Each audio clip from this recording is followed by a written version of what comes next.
Air mata ibuku jadi bahan bakar balas dendamku ke wanita perebut ayah. Halo Bunda, semoga Bunda semuanya dalam keadaan sehat dan bahagia ya. Sebelum masuk ke ceritanya jangan lupa absen terlebih dahulu ya. Bunda-bunda semua dari daerah mana saja. Jangan lupa like, komen dan subscribe channel ini ya. Selamat menonton. Namaku Anya. Dan di usiaku yang menginjak 13 tahun, duniaku terasa begitu sempurna. Aku adalah anak tunggal, dan kasih sayang kedua orang tuaku tercurah sepenuhnya padaku. Rumah kami, yang terletak di sebuah komplek perumahan bernama Asri Damai, benar-benar mencerminkan namanya. Pepohonan rindang berjajar di sepanjang jalan, dan suara burung berkicau selalu menyambut pagi. Rumah kami sendiri, dengan cat berwarna krem lembut dan taman kecil di depan yang selalu dirawat ibu dengan penuh cinta, adalah tempat berlindung ternyaman. Aku ingat betul bagaimana setiap sore, setelah pulang sekolah, aku akan langsung menuju dapur. Di sana, ibu pasti sudah menyiapkan camilan kesukaanku. Entah itu kue coklat buatannya yang lembut atau pisang goreng kriuk yang selalu hangat. Ibu, dengan rambut panjangnya yang selalu ditata rapi dan senyumnya yang menenangkan, akan menyambutku dengan pelukan hangat. Kami akan duduk di meja makan, aku bercerita tentang hari di sekolah, tentang teman-teman dan pelajaran yang membuatku pusing. Ibu akan mendengarkan dengan penuh perhatian, sesekali memberikan semangat atau nasihat yang selalu tepat sasaran. Ibu adalah seorang ibu rumah tangga yang sangat aktif. Selain mengurus rumah dan aku, beliau juga aktif dalam kegiatan komunitas di komplek. Beliau sering mengadakan arisan, ikut pengajian, dan bahkan menjadi salah satu penggerak utama kegiatan. Aku bangga melihat ibu dikelilingi teman-teman yang menyayanginya, melihatnya tertawa lepas saat berkumpul. Di mataku, ibu adalah sosok yang kuat dan mandiri, meskipun beliau selalu bersikap lembut dan penuh kasih. Ada satu hal yang selalu kuperhatikan dari ibu, matanya akan berbinar-binar setiap kali ayah pulang kerja.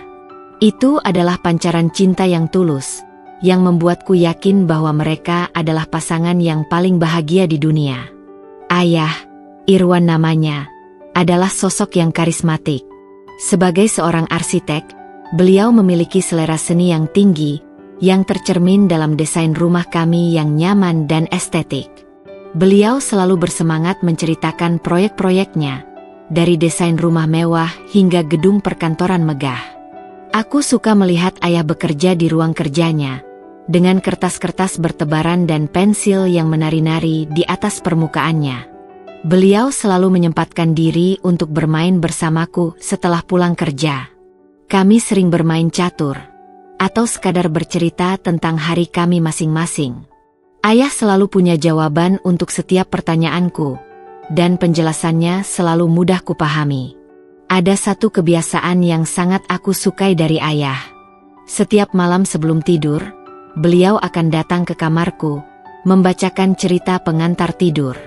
Suaranya yang berat namun lembut selalu berhasil membuatku terlelap dengan nyenyak.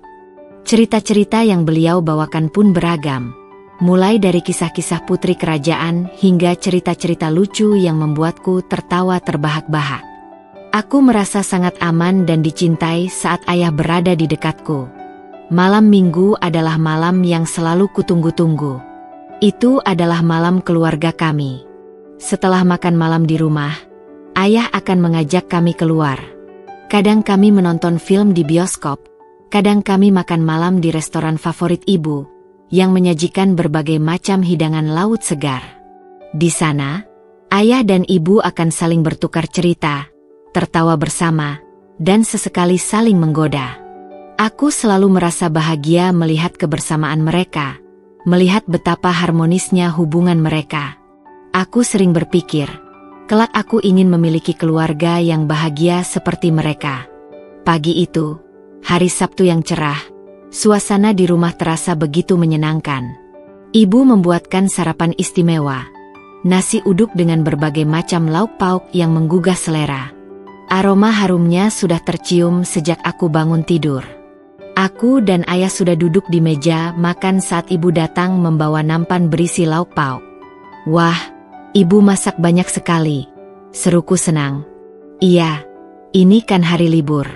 Kita harus sarapan yang enak," jawab ibu sambil tersenyum. Saat kami sedang menikmati sarapan, telepon rumah berdering. Ibu beranjak untuk mengangkatnya. Aku dan ayah melanjutkan makan sambil mengobrol ringan. Beberapa saat kemudian, ibu kembali dengan wajah yang sedikit berbeda. Senyumnya tidak selebar biasanya, dan ada sedikit kerutan di dahinya. "Siapa, Bu?" tanya ayah. "Itu telepon dari kantor. Ayahmu diminta untuk datang sebentar.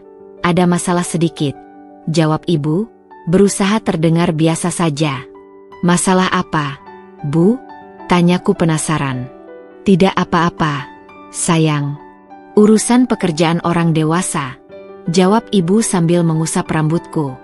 Ayah tampak sedikit menghela napas, namun kemudian tersenyum pada ibu. "Baiklah, kalau begitu aku berangkat dulu. Mungkin tidak akan lama." Beliau mencium kening ibu dan mengacak-acak rambutku sebelum pergi. Setelah ayah pergi, suasana di rumah terasa sedikit berbeda. Ibu tampak lebih diam dari biasanya. Beliau tetap melakukan aktivitasnya seperti biasa, membereskan rumah dan mencuci pakaian, namun aku merasakan ada sesuatu yang mengganjal di hatinya.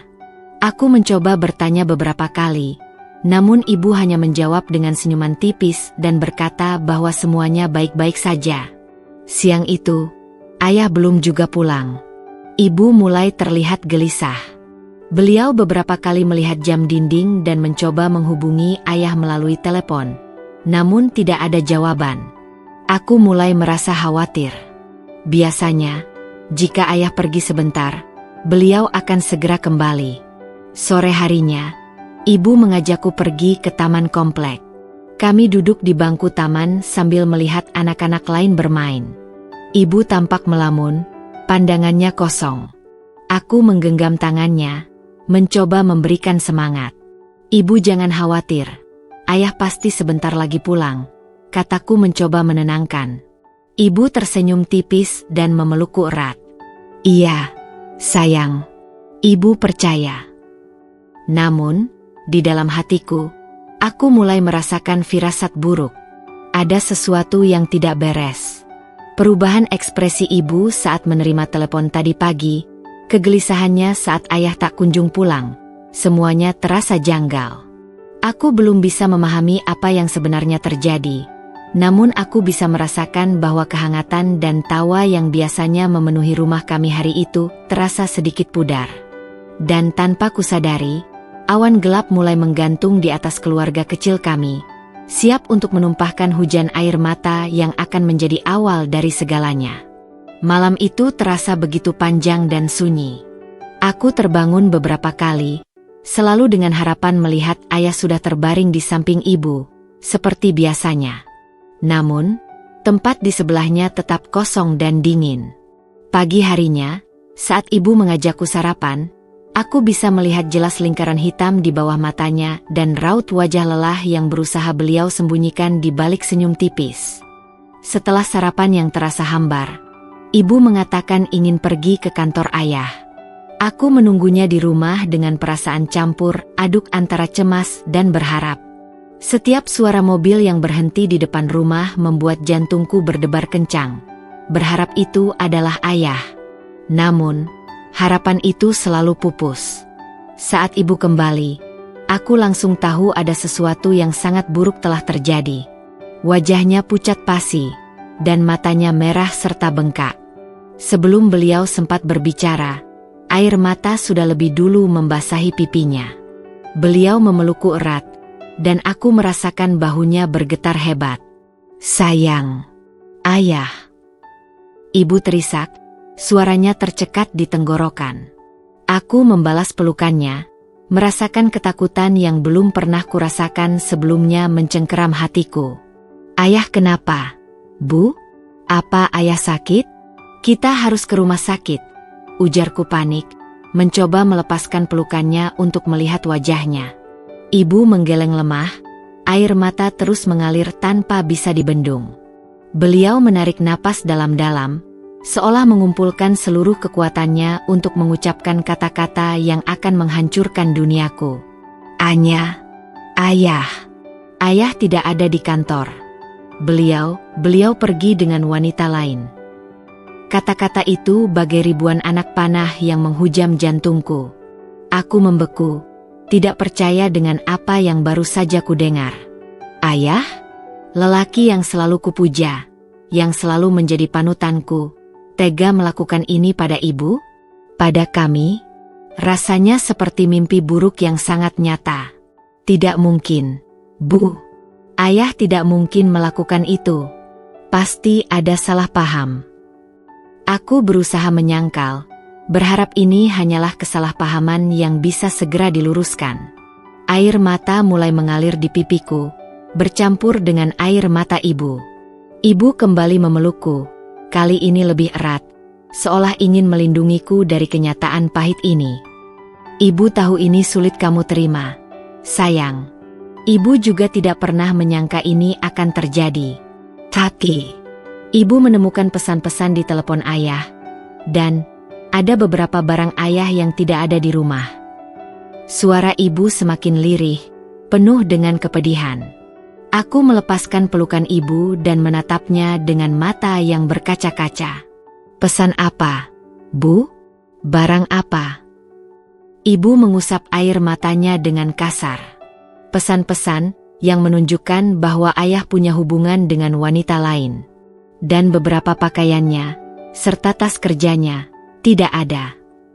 Aku terdiam, mencoba mencerna semua informasi ini. Otakku menolak untuk mempercayainya. Ayah yang selalu tampak bahagia bersama kami. Ayah yang selalu memeluk dan mencium ibu di depan mataku. Bagaimana mungkin beliau bisa melakukan hal seperti ini? Aku melihat ibu. Wajahnya yang biasanya cerah kini terlihat pucat dan layu. Matanya yang selalu berbinar kini redup dan penuh dengan kesedihan yang mendalam. Aku bisa merasakan betapa hancurnya hati ibu saat ini. Beliau pasti merasa dikhianati, diremehkan, dan sangat terluka. Tiba-tiba, rasa sedih dan kecewa yang kurasakan berubah menjadi amarah yang membara.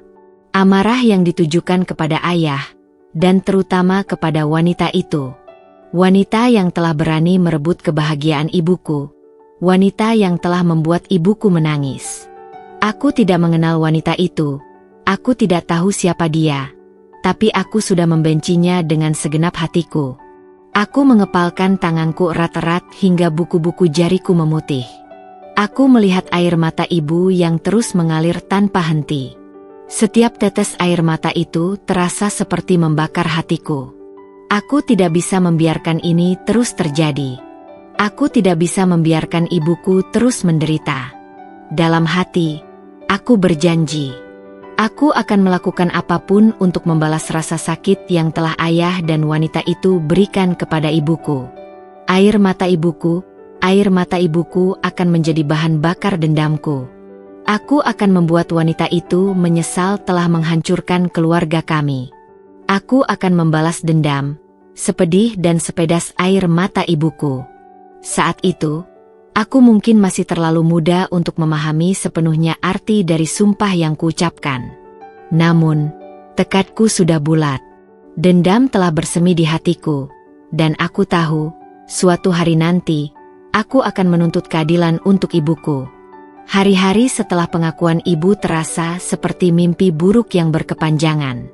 Rumah kami yang dulunya penuh dengan kehangatan dan tawa kini diselimuti kesunyian yang menyayat hati.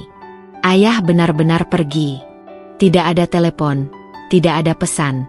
Seolah-olah beliau menghilang di telan bumi. Ibu berusaha keras untuk tetap tegar di depanku. Beliau masih memasak, masih mengurus rumah, dan masih mencoba tersenyum saat berbicara denganku. Namun, aku bisa melihat jelas kesedihan yang tersembunyi di balik matanya yang sayu. Beliau sering melamun, tatapannya kosong, dan terkadang aku mendengar isakannya di malam hari dari kamarnya. Aku sendiri merasa marah, kecewa, dan sangat sedih. Marah pada ayah yang tega melakukan ini pada kami. Kecewa karena ternyata sosok pahlawan yang selama ini kukagumi memiliki sisi gelap yang begitu menyakitkan. Dan sedih, sangat sedih melihat ibu yang begitu terluka. Aku berusaha untuk selalu berada di sisi ibu. Aku menemaninya menonton televisi meskipun aku tidak benar-benar fokus pada acaranya. Aku membantunya membereskan rumah, meskipun hatiku terasa berat. Aku bahkan mencoba membuatkannya lelucon-lelucon garing yang biasanya ayah lontarkan, meskipun hasilnya tidak terlalu lucu. Aku hanya ingin melihat ibu tersenyum lagi, meskipun hanya sedikit. Suatu sore, saat kami sedang duduk di ruang keluarga, ibu tiba-tiba memelukku erat. Beliau menangis terisak-isak di bahuku. "Maafkan ibu, sayang," katanya di sela-sela tangisnya. "Maafkan ibu karena kamu harus mengalami ini." Aku membalas pelukannya, mengusap punggungnya dengan lembut. "Ini bukan salah ibu," bisikku. "Ini salah ayah." Saat itu, ibu semakin terisak. Aku bisa merasakan betapa besar beban yang sedang beliau pikul. Aku tahu, selain rasa sakit hati karena dikhianati, ibu juga pasti merasa khawatir tentang masa depan kami. Bagaimana kami akan hidup tanpa ayah? Bagaimana dengan biaya sekolahku? Bagaimana dengan semua impian yang pernah mereka rajut bersama? Beberapa hari kemudian, Tante Risa, adik ibu, datang berkunjung. Beliau tampak sangat prihatin melihat kondisi ibu. Tante Risa memeluk ibu erat-erat dan mengatakan akan selalu ada untuk kami. Beliau juga mencoba berbicara denganku, memberikan semangat dan mengatakan bahwa aku harus kuat demi ibu. Dari percakapan ibu dan Tante Risa, aku mendengar sedikit tentang wanita itu. Namanya Renata, dan beliau adalah rekan kerja ayah di kantor. Aku tidak tahu seperti apa rupanya, tapi mendengar namanya saja sudah membuat hatiku berdenyut nyeri. Dialah penyebab semua ini. Dialah yang telah merusak kebahagiaan keluarga kami. Hari demi hari berlalu, namun luka di hati ibu belum juga mengering. Beliau menjadi lebih pendiam dan sering terlihat murung. Aku semakin merasa marah dan tidak berdaya. Aku ingin melakukan sesuatu, apa saja, untuk membuat ibu bahagia lagi. Suatu malam, saat aku sedang belajar di kamar, aku tidak sengaja mendengar ibu berbicara di telepon dengan Tante Risa. Suara ibu terdengar sangat sedih dan putus asa. Beliau mengatakan bahwa ayah belum menghubunginya sama sekali, dan beliau merasa sangat hancur. Setelah ibu selesai menelepon, aku memberanikan diri untuk menghampirinya. Aku melihat ibu duduk di tepi tempat tidur, air mata mengalir di pipinya. Aku duduk di sampingnya dan menggenggam tangannya. "Ibu," panggilku pelan. Ibu menoleh padaku, mencoba tersenyum meskipun matanya masih basah. "Ada apa, sayang?" "Ibu jangan sedih terus ya," kataku dengan suara bergetar. "Anya janji, Anya akan membuat ibu bahagia lagi. Anya akan membalas semua ini." Ibu menatapku dengan tatapan lembut namun penuh kekhawatiran. "Sayang, jangan bicara seperti itu. Balas dendam bukanlah jalan yang baik." Tapi dia sudah membuat ibu menangis. Dia sudah merebut ayah dari kita. Seruku dengan nada tinggi, air mata juga mulai membanjiri mataku. Aku tidak akan membiarkan mereka bahagia di atas penderitaan ibu. Ibu memelukku erat. "Ibu tahu kamu sayang sama ibu, nak. Tapi jangan biarkan amarah menguasai hatimu. Kita akan baik-baik saja. Kita akan menghadapinya bersama." Meskipun ibu mengatakan itu, aku bisa merasakan bahwa beliau juga sangat terluka dan marah. Dan di dalam hatiku, janji itu sudah terukir dengan tinta yang takkan pernah pudar. Air mata ibuku telah menjadi bahan bakar dendamku, dan aku akan melakukan apapun untuk membalasnya. Aku mungkin masih kecil, tapi aku tidak akan tinggal diam melihat ibuku terus menderita. Rencana balas dendam itu mulai tumbuh perlahan di benakku, seperti benih yang ditanam di tanah yang subur oleh rasa sakit dan amarah. Minggu-minggu berlalu terasa lambat dan penuh dengan kesedihan yang tak terucapkan. Ibu mulai terlihat lebih tegar di luar, mencoba tersenyum dan melanjutkan hidup, namun aku tahu di dalamnya beliau masih sangat rapuh. Setiap malam, samar-samar aku mendengar isakannya dari balik pintu kamarnya. Aku merasa tidak berdaya, ingin sekali menghapus air matanya dan mengembalikan senyum cerahnya. Suatu pagi, saat ibu sedang keluar rumah untuk mencari lowongan pekerjaan, aku memutuskan untuk membereskan ruang kerja ayah. Ruangan itu masih menyimpan jejak kehadirannya. Aroma parfumnya yang khas masih tercium samar. Di meja kerjanya, di bawah tumpukan buku-buku arsitektur yang dulu sering kubaca bersamanya, aku menemukan selembar koran yang terlipat. Tanggalnya sudah beberapa minggu lalu, tapi entah mengapa mataku tertarik pada sebuah artikel kecil di halaman ekonomi. Judulnya berbunyi, "Pengusaha muda Irwan Wijaya gandeng desainer interior Renata Surya dalam proyek prestisius." Jantungku berdebar tanpa alasan yang jelas saat membaca nama ayah. Namun, kemudian mataku tertuju pada nama berikutnya, Renata Surya. Nama itu terasa seperti duri yang menusuk hatiku. Aku ingat percakapan samar antara ibu dan Tante Risa. Renata, wanita itu. Dengan tangan gemetar, aku meraih koran itu. Kertasnya terasa dingin di jemariku. Aku membaca setiap kata dalam artikel itu dengan saksama. Isinya tentang proyek pembangunan sebuah hotel butik mewah di pusat kota. Sebuah kolaborasi antara perusahaan arsitektur ayah dan perusahaan desain interior milik Renata Surya, Surya Interior. Artikel itu memuji visi dan inovasi kedua belah pihak, menyebutkan bahwa proyek ini akan menjadi ikon baru kota. Di bagian bawah artikel, ada sebuah foto kecil. Seorang wanita berdiri dengan anggun di samping foto gedung yang sedang dalam tahap perencanaan. Dia cantik, sangat cantik. Rambutnya ditata modern. Senyumnya tampak profesional namun memancarkan kepercayaan diri yang kuat. Di bawah foto itu tertera jelas, Renata Surya, CEO Surya Interior. Napas terasa tercekat di tenggorokanku. Ini dia. Wajah ini pasti milik wanita itu.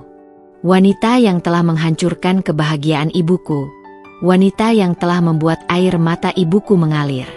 Melihat senyumnya yang tampak tanpa beban di koran itu, rasa marah yang selama ini kupendam meledak dalam diriku. Bagaimana bisa dia terlihat begitu bahagia, seolah tidak ada hati yang dia sakiti? Sementara di rumah, ibuku sedang berjuang untuk menahan rasa sakit yang begitu mendalam. Aku meremas koran itu kuat-kuat, kertasnya menjadi lecek di tanganku. Rasa benci dan dendam mulai mengkristal di dalam hatiku. Aku tidak bisa membiarkan ini begitu saja. Aku harus melakukan sesuatu. Aku harus membuat wanita ini merasakan setidaknya sebagian kecil dari rasa sakit yang telah dia berikan kepada ibuku. Sejak saat itu, Renata Surya menjadi obsesiku. Aku mulai mencari tahu segala sesuatu tentangnya. Setiap malam, setelah ibu tertidur, aku diam-diam menggunakan komputer ayah untuk mencari informasi di internet. Aku membaca semua artikel yang menyebut namanya, mencari tahu tentang perusahaannya, bahkan mencoba mencari akun media sosialnya. Ternyata, Renata Surya adalah sosok yang cukup terkenal di dunia desain interior. Dia sering menjadi pembicara di berbagai seminar, karyanya dipublikasikan di majalah-majalah ternama, dan dia memiliki banyak pengikut di media sosial. Semakin banyak aku tahu tentangnya, semakin besar pula rasa iri dan marah yang kurasakan. Dia tampak memiliki segalanya. Karir yang sukses, penampilan yang menarik, dan ayahku. Aku mulai membayangkan berbagai cara untuk membalas dendam. Ide-ide liar dan impulsif bermunculan di benakku. Bagaimana jika aku mengiriminya surat ancaman? Atau mungkin menyebarkan gosip tentang dirinya di internet? Tapi kemudian aku sadar, tindakan-tindakan seperti itu mungkin hanya akan memperburuk keadaan dan membuat ibuku semakin sedih. Aku harus merencanakan sesuatu yang lebih cerdik, sesuatu yang akan benar-benar membuatnya menyesal. Suatu sore, saat aku kembali membereskan ruang kerja ayah, aku menemukan sebuah buku catatan kecil di laci mejanya. Buku itu terlihat usang, dengan sampul kulit yang sudah mengelupas di beberapa bagian. Aku ingat, ayah sering menggunakan buku itu untuk mencatat ide-ide proyeknya dan juga nomor-nomor telepon penting. Dengan hati berdebar, aku membuka buku itu dan mulai membolak-baliknya. Di antara coretan-coretan ide desain dan sketsa-sketsa kasar, aku menemukan sebuah halaman yang berisi daftar nama dan nomor telepon. Mataku langsung tertuju pada satu nama dengan inisial RS. Di bawahnya, tertera sebuah nomor telepon rumah dan sebuah nomor ponsel. Jantungku berdegup kencang. Aku yakin ini adalah nomor Renata Surya. Dengan tangan gemetar, aku menyalin kedua nomor itu ke buku catatanku sendiri. Di antara coretan-coretan ide desain dan sketsa-sketsa kasar, aku menemukan sebuah halaman yang berisi daftar nama dan nomor telepon. Mataku langsung tertuju pada satu nama dengan inisial RS. Di bawahnya, tertera sebuah nomor telepon rumah dan sebuah nomor ponsel. Jantungku berdegup kencang. Aku yakin ini adalah nomor Renata Surya. Dengan tangan gemetar, aku menyalin kedua nomor itu ke buku catatanku sendiri. Ini adalah langkah nyata pertama dalam rencanaku. Aku belum tahu persis apa yang akan kulakukan dengan nomor-nomor ini, tapi aku merasa memiliki sebuah senjata di tanganku. Informasi ini akan menjadi kunci untuk membalas dendam. Aku akan mencari cara untuk menghubungi wanita itu, untuk mengetahui lebih banyak tentangnya, dan untuk merencanakan pembalasanku dengan lebih matang. Air mata ibuku tidak akan sia-sia. Aku akan memastikan Renata Surya membayar semua rasa sakit ini.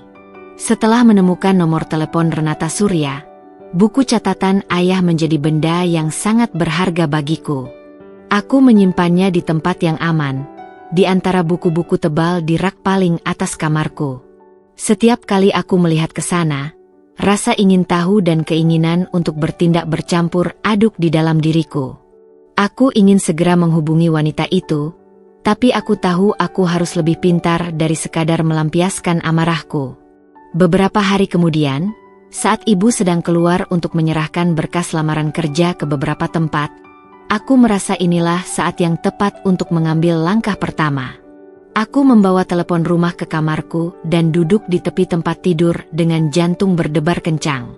Aku menatap nomor ponsel Renata Surya yang sudah kusalin di buku catatanku. Aku menarik napas dalam-dalam beberapa kali, mencoba menenangkan diri. Aku harus terdengar dewasa dan tidak mencurigakan. Akhirnya, dengan jari gemetar, aku menekan tombol-tombol nomor itu.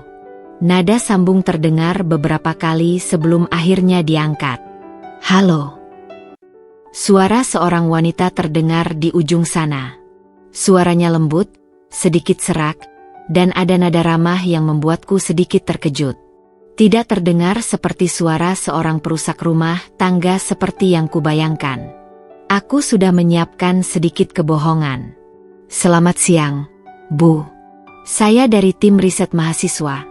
Kami sedang melakukan survei singkat tentang tren desain interior di kalangan profesional. Apakah Ibu Renata Surya ada? Terdengar jeda sejenak. Oh, baik. Sebentar ya, saya sambungkan. Jantungku semakin berdebar. Aku berhasil. Aku akan berbicara dengannya. Setelah beberapa detik, suara Renata kembali terdengar. Selamat siang. Renata Surya di sini. Ada yang bisa saya bantu? Selamat siang, Bu Renata, kataku, berusaha menahan gemetar dalam suaraku. Perkenalkan, nama saya, Sarah, dari Universitas Pelita Harapan. Kami sedang melakukan penelitian tentang pengaruh gaya desain interior terhadap produktivitas kerja. Kami memilih Surya Interior sebagai salah satu perusahaan yang kami wawancarai. Renata terdengar tertarik. Oh, menarik sekali. Kapan kalian berencana untuk wawancara? Sebenarnya, Bu, ini hanya survei awal melalui telepon. Kami hanya ingin mengajukan beberapa pertanyaan singkat tentang filosofi desain Ibu dan pandangan Ibu tentang tren terkini.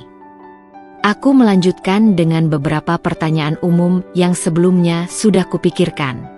Aku berusaha terdengar seperti seorang mahasiswa yang sedang melakukan tugas kuliah. Renata menjawab pertanyaanku dengan ramah dan antusias. Dia menjelaskan tentang visinya dalam desain, tentang pentingnya menciptakan ruang yang tidak hanya indah tapi juga fungsional dan nyaman. Selama percakapan itu, aku berusaha merekam setiap kata yang diucapkannya, mencoba menangkap intonasi suaranya, dan membentuk gambaran tentang kepribadiannya.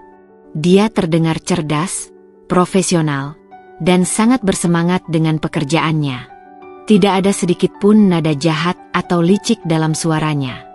Ini membuatku sedikit bingung, tapi juga semakin penasaran. Setelah sekitar 10 menit, aku mengakhiri panggilan dengan mengucapkan terima kasih atas waktu dan kesediaannya. Aku menutup telepon dengan perasaan campur aduk. Aku berhasil berbicara dengannya, tapi aku tidak mendapatkan informasi yang bisa langsung kugunakan untuk balas dendam. Namun, aku mendapatkan gambaran yang lebih jelas tentang siapa dia. Beberapa hari kemudian, aku memutuskan untuk mengambil langkah yang lebih berani. Aku ingat alamat kantor ayah dari kartu nama yang pernah kulihat. Aku mengambil semua uang saku yang kumiliki dan pergi ke halte bus. Perjalanan ke kantor ayah terasa sangat panjang. Selama di bus, aku terus memikirkan apa yang akan kulakukan setibanya di sana. Aku tidak yakin akan bertemu dengan ayah, tapi aku berharap bisa mendapatkan informasi tentang keberadaannya atau bahkan bertemu dengan Renata lagi. Sesampainya di depan gedung perkantoran yang megah itu, aku merasa kecil dan tidak percaya diri. Gedung itu menjulang tinggi, dengan kaca-kaca yang memantulkan cahaya matahari. Aku menarik napas dalam-dalam dan memberanikan diri untuk masuk. Lobi kantor itu terasa dingin dan mewah. Seorang wanita berparas ramah duduk di balik meja resepsionis. Aku menghampirinya dengan langkah sedikit ragu. "Selamat siang, Mbak," sapaku dengan suara pelan. "Selamat siang, ada yang bisa saya bantu?" tanyanya dengan senyum profesional. Saya ingin bertemu dengan Bapak Irwan Wijaya," kataku, berusaha terdengar lebih dewasa dari usiaku. Wanita itu mengetik sesuatu di komputernya. "Maaf, Bapak Irwan sudah tidak berkantor di sini lagi, Nak." Aku terkejut. "Sudah tidak bekerja di sini lagi? Kemana beliau?" "Maaf, saya tidak punya informasi tentang itu," jawabnya sopan. Aku merasa sedikit kecewa, tapi aku tidak menyerah. "Kalau begitu, apakah saya bisa bertemu dengan Ibu Renata Surya?" Resepsionis itu mengangkat alisnya. "Ibu Renata? Beliau ada di ruangannya. Apa Anda sudah membuat janji sebelumnya?" Aku menggelengkan kepala. "Belum, Mbak. Tapi ini sangat penting. Ini tentang proyek kerjasama dengan ayah saya dulu." Aku mencoba mengarang alasan yang masuk akal. Wanita itu tampak ragu sejenak, lalu menghela napas. "Baiklah, tunggu sebentar ya." Dia meraih telepon dan menghubungi seseorang. Aku bisa mendengar samar-samar percakapannya. "Ibu Renata, ada seorang anak perempuan yang mengaku ingin bertemu terkait proyek dengan Bapak Irwan." "Ya. Baik, saya sampaikan." Setelah menutup telepon, resepsionis itu menatapku. "Ibu Renata sedang ada rapat internal, tapi beliau bersedia meluangkan waktu sebentar untuk Anda. Silakan ikuti saya." Jantungku berdegup kencang seperti genderang. Aku berhasil. Aku akan bertemu dengannya lagi. Aku mengikuti resepsionis itu melewati lorong panjang yang dindingnya dihiasi dengan foto-foto proyek desain interior yang menakjubkan. Aku merasa semakin gugup, tapi juga semakin bertekad. Aku harus memanfaatkan kesempatan ini sebaik mungkin. Aku harus mencari tahu lebih banyak tentang Renata Surya dan hubungannya dengan ayahku. Dan yang terpenting, aku harus mulai merencanakan bagaimana cara membalas dendam atas air mata ibuku. Pintu di ujung lorong terbuka, dan di sana, di balik meja kerjanya yang besar, duduk wanita itu. Renata Surya. Pertemuan yang tak terduga ini adalah awal dari babak baru dalam hidupku. Babak di mana dendam mulai mengambil alih hatiku. Ruangan kerja Renata terasa dingin dan steril. Tidak ada kehangatan seperti di ruang kerja ayah dulu. Renata menunjuk kursi di depanku dengan gerakan anggun. Aku duduk, namun tubuhku terasa tegang. Aku menatapnya, mencoba membaca pikirannya di balik senyum profesional yang kini tampak lebih hati-hati. Jadi, Anya, Renata memulai dengan nada lembut, kamu bilang ingin tahu tentang proyek saya dengan ayahmu. Aku mengangguk, mataku tidak lepas dari wajahnya. Iya, Bu Renata. Saya ingin tahu, bagaimana kalian bisa bekerja sama begitu dekat. Aku menekankan kata, dekat, berharap dia menangkap maksud terselubungku. Renata sedikit tersenyum. Ayahmu seorang arsitek yang sangat kreatif. Kami memiliki visi yang sama untuk proyek hotel butik ini. Kami sering bertukar ide dan berdiskusi panjang untuk menghasilkan yang terbaik. Apakah diskusi itu selalu tentang pekerjaan, Bu? Tanyaku, mencoba menyindir. Renata menatapku dengan tatapan yang lebih tajam kali ini. Anya, saya rasa kamu sudah tahu jawaban dari pertanyaanmu itu. Aku tidak mengalihkan pandanganku. Kalau begitu, kenapa ibu melakukannya? Kenapa ibu menghancurkan keluarga saya? Suaraku mulai bergetar, menahan tangis dan amarah yang bercampur aduk. Renata menghela napas panjang. Dia berdiri dari kursinya dan berjalan menuju jendela besar yang menghadap ke pemandangan kota. Punggungnya menghadapku saat dia berbicara. Hidup ini tidak selalu hitam dan putih, Anya. Ada banyak abu-abu di antaranya. Hubungan saya dengan ayahmu, itu kompleks. Kompleks bagaimana? Tanyaku sinis. Apakah kompleks itu berarti ibu merebut suami orang dan membuat anak-anaknya kehilangan ayah? Renata berbalik menghadapku, wajahnya tampak sedikit memerah. Saya tidak pernah berniat untuk merebut siapapun. Saya dan ayahmu, kami memiliki perasaan yang kuat satu sama lain. Itu terjadi di luar kendali kami. Perasaan. Aku tertawa hambar. Apakah perasaan ibu lebih penting daripada perasaan ibu saya? Apakah ibu tidak memikirkan bagaimana hancurnya hati ibu saya saat tahu suaminya berselingkuh? Air mataku akhirnya tumpah, mengalir di pipiku. Renata berjalan mendekatiku. Raut wajahnya menunjukkan sedikit penyesalan. Anya, saya benar-benar minta maaf atas rasa sakit yang kamu dan ibumu rasakan. Saya tahu kata maaf tidak akan cukup, tapi tidak akan pernah cukup, potongku dengan nada tinggi. Ibu sudah mengambil ayah saya. Ibu sudah mengambil kebahagiaan ibu saya. Apalagi yang ibu inginkan? Renata terdiam, tidak menjawab pertanyaanku. Aku bisa melihat ada pertempuran batin di dalam dirinya. Mungkin ada sedikit rasa bersalah, tapi egonya sebagai wanita karir yang sukses tampaknya lebih dominan. Anya, katanya akhirnya dengan nada yang lebih tegas, saya tidak akan membahas lebih jauh tentang hubungan pribadi saya dengan ayahmu. Itu bukan urusanmu, dan saya tidak berkewajiban untuk menjelaskannya padamu. Kata-katanya itu bagai tamparan keras di wajahku. Aku merasa diremehkan dan diabaikan. Amarahku semakin memuncak. Baiklah, Bu Renata, kataku sambil berdiri, menatapnya dengan tatapan penuh kebencian.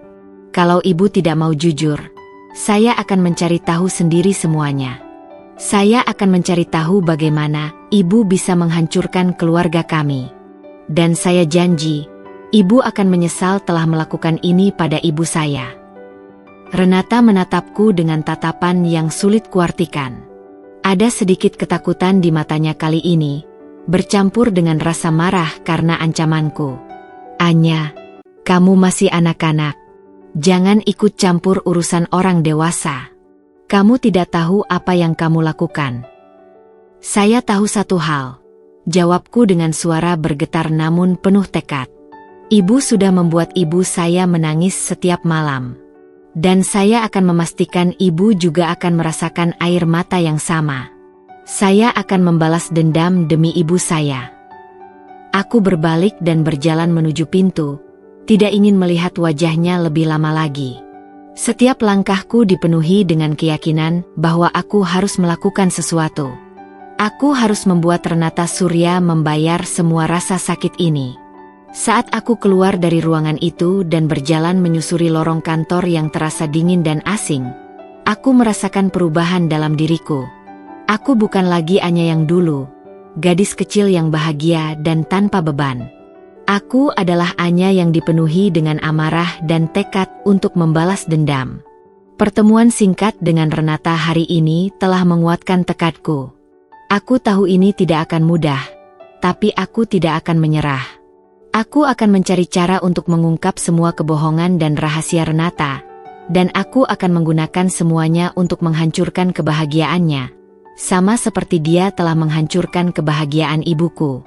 Benih rencana balas dendam itu telah tertanam kuat, dan aku siap untuk memasuki babak selanjutnya, babak di mana aku akan mulai mengumpulkan informasi dan menyusun strategi untuk membalas air mata ibuku. Setelah pertemuan singkat namun penuh emosi dengan Renata, aku merasa seperti detektif yang baru mendapatkan petunjuk pertama dalam kasus besar. Aku tahu, untuk bisa membalas dendam dengan efektif, aku tidak bisa hanya mengandalkan amarah. Aku membutuhkan informasi yang akurat dan bisa kugunakan untuk menyerang balik. Malam itu, setelah memastikan ibu sudah tertidur pulas, aku menyelinap ke ruang kerja ayah. Komputer di mejanya terasa dingin saat kujamah. Aku menyalakannya dan mulai menjelajahi dunia maya. Aku mengetik nama, Renata Surya, di mesin pencari. Dan dalam hitungan detik, ratusan hasil muncul. Aku membuka satu persatu tautan, membaca artikel-artikel wawancara, profil perusahaan Surya Interior, dan berita-berita tentang proyek-proyeknya yang sukses. Aku menemukan foto-foto Renata di berbagai acara penghargaan, seminar desain, dan peluncuran produk mewah. Di setiap foto, dia tampak percaya diri, elegan, dan selalu tersenyum. Senyum yang sama yang kulihat di koran, senyum yang terasa begitu palsu dan menyakitkan bagiku. Aku merasa geram melihatnya begitu bahagia dan sukses, seolah tidak ada beban atau rasa bersalah atas apa yang telah dia lakukan. Aku mencoba mencari tahu lebih dalam tentang kehidupan pribadinya. Aku menjelajahi akun media sosialnya, melihat foto-foto liburannya ke tempat-tempat eksotis, kebersamaannya dengan teman-teman yang tampak sosialita. Semakin banyak yang ku ketahui tentang kehidupannya yang tampak sempurna, semakin besar pula rasa iri dan kebencian yang tumbuh di dalam diriku. Aku ingin merusak kesempurnaan itu, membuatnya merasakan kepedihan yang sama seperti yang dirasakan ibuku. Aku juga mencoba mencari informasi tentang masa lalunya.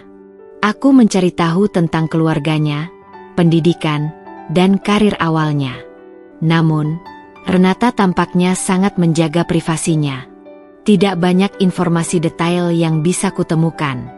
Seolah-olah dia muncul begitu saja sebagai seorang desainer sukses tanpa jejak masa lalu yang jelas.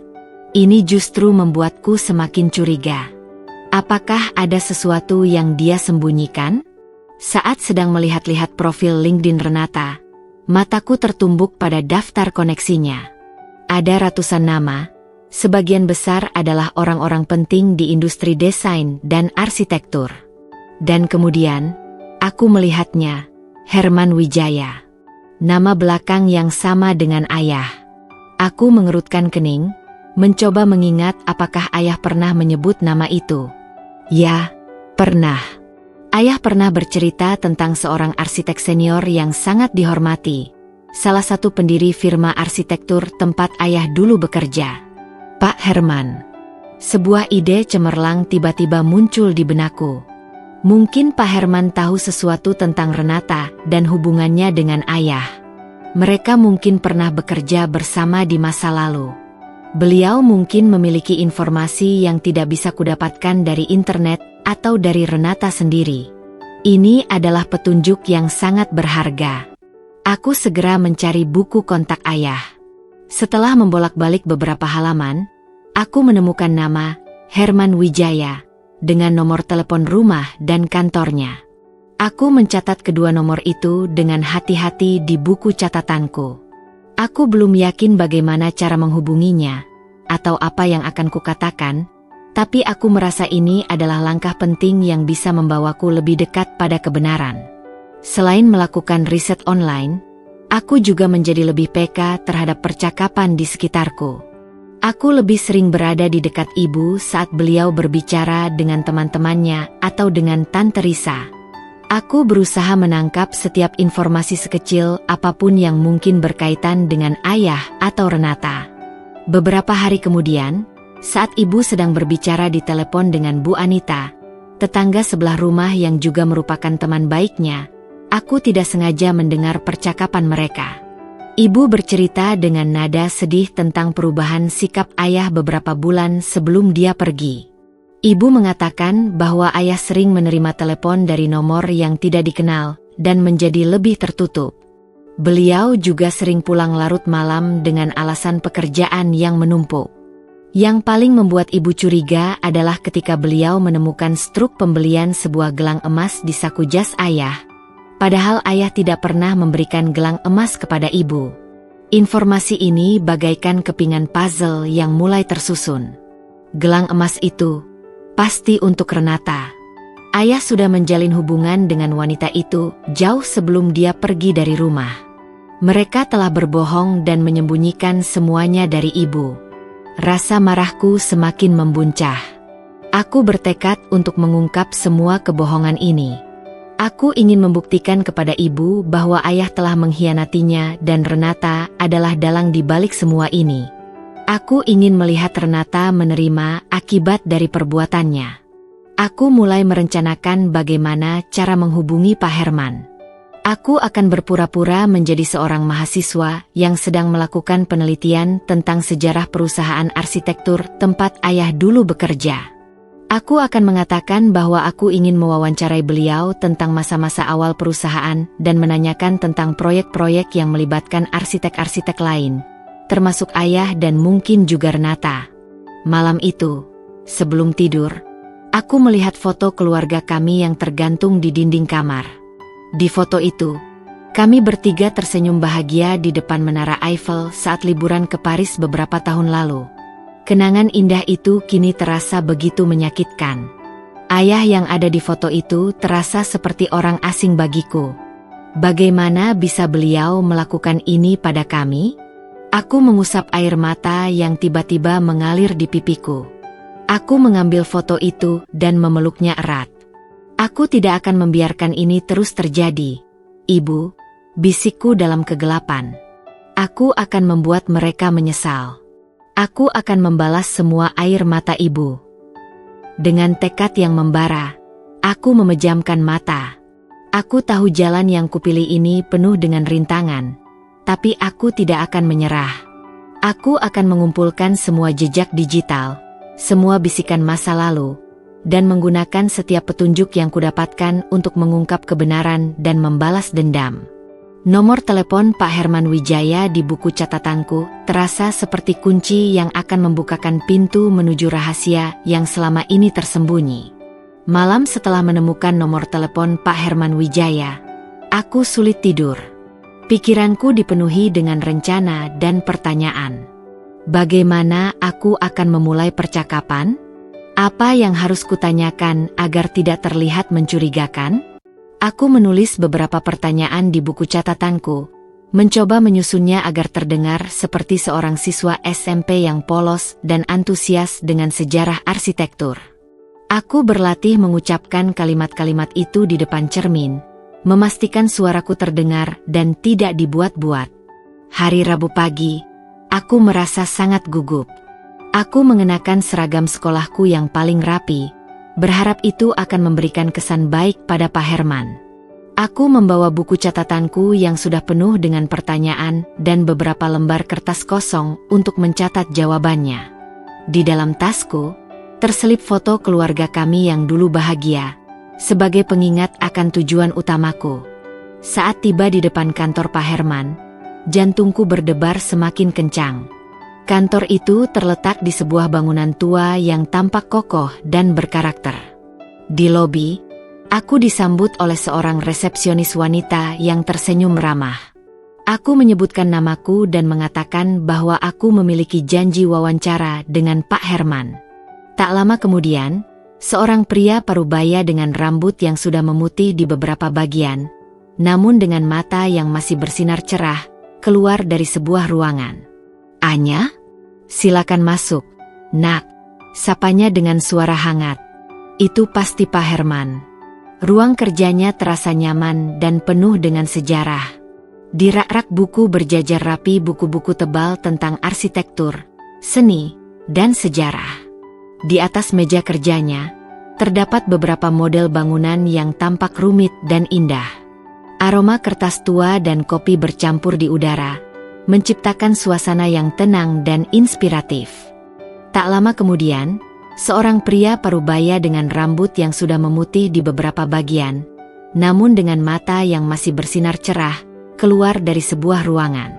"Anya? Silakan masuk, Nak," sapanya dengan suara hangat. Itu pasti Pak Herman. Ruang kerjanya terasa nyaman dan penuh dengan sejarah. Di rak-rak buku berjajar rapi buku-buku tebal tentang arsitektur, seni, dan sejarah. Di atas meja kerjanya, terdapat beberapa model bangunan yang tampak rumit dan indah. Aroma kertas tua dan kopi bercampur di udara, menciptakan suasana yang tenang dan inspiratif. Kami duduk di dua kursi berhadapan di dekat jendela.